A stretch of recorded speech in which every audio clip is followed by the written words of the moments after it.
Let's learn how to do an upright Løvset maneuver.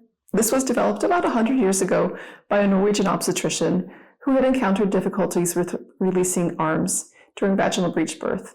Of course, he did it supine, but you can adapt it for upright breech births. Thumbs always go on the anterior of the baby if you're doing an upright rotational maneuver or any upright maneuver, including shoulder press. I'm grasping the pelvic girdle, keeping my fingers and my hands on the femurs and on the pelvis itself, never on the soft tissues. So the first step in an upright Løvset is to flex the baby laterally towards the pubic bone to bring the posterior shoulder lower into the sacrum.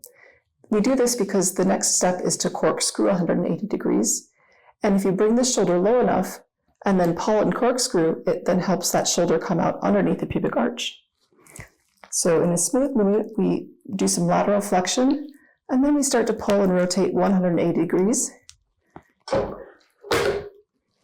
And at the very end, you can lift the baby up a little bit to help deliver this first shoulder under the pubic arch. Some providers will pause and bring that arm down if it's easily accessible. Others will continue the maneuvers without stopping to bring that first arm out. Then we repeat the same flexion and rotation. Flex laterally to bring this posterior shoulder down, then do 180-degree rotation.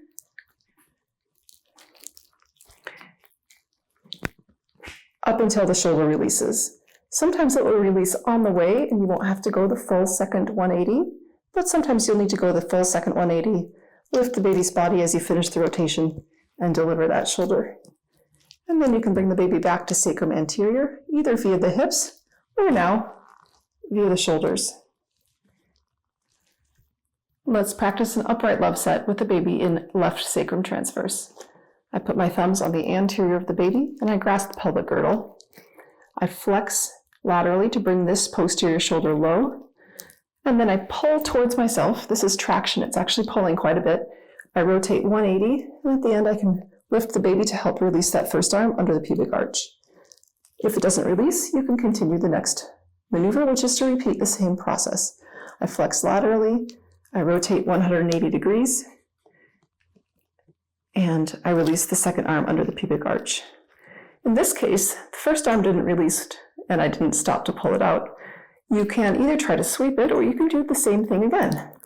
Flex and rotate. Then I bring the baby back to sacrum anterior